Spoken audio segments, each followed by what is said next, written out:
The family of a brave and barrier-breaking couple says the city of Piedmont never truly atoned for the cruel treatment that they faced, and now they're taking the city to court. Kelsi Thorud breaks down this new lawsuit.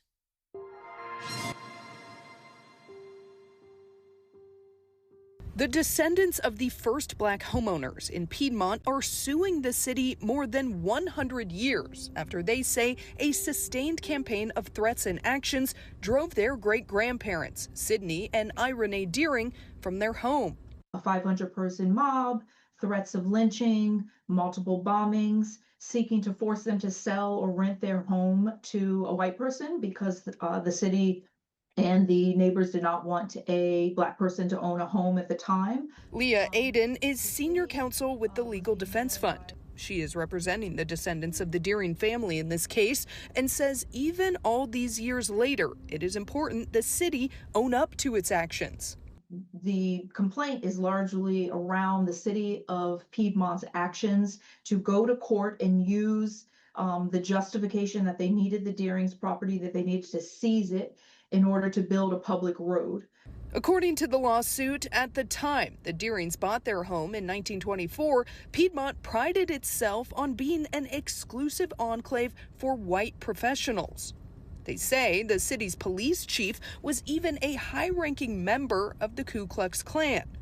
To force the Deerings out, the city used eminent domain to seize their home.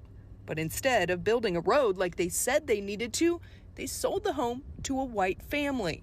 The generational wealth, again, the hopes and dreams, the access to high quality public education, all of that was lost to the Deerings at the time, and it was lost to descendants like the plaintiff who we represent in this action. According to the lawsuit, the descendants of the Deerings are seeking damages as well as an official apology from the city.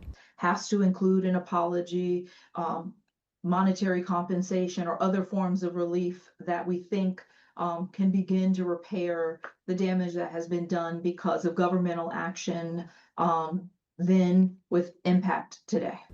The city of Piedmont declined to comment on the case, only saying the city has not been served in this matter. Aiden says sadly cases like this are not rare in California.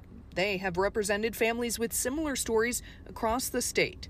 She says the goal in a suit like this is not only to get justice for the family, but to also expose this dark history to the rest of the community. This is part of everyone's story. Everyone is harmed by this. There are people in Piedmont who did not know this, and they should know that this is part of their community's record so that they don't repeat it. A memorial for Sidney and Irene Deering is being built in Piedmont at the same location of the house they bought over 100 years ago. It is expected to go up sometime this year.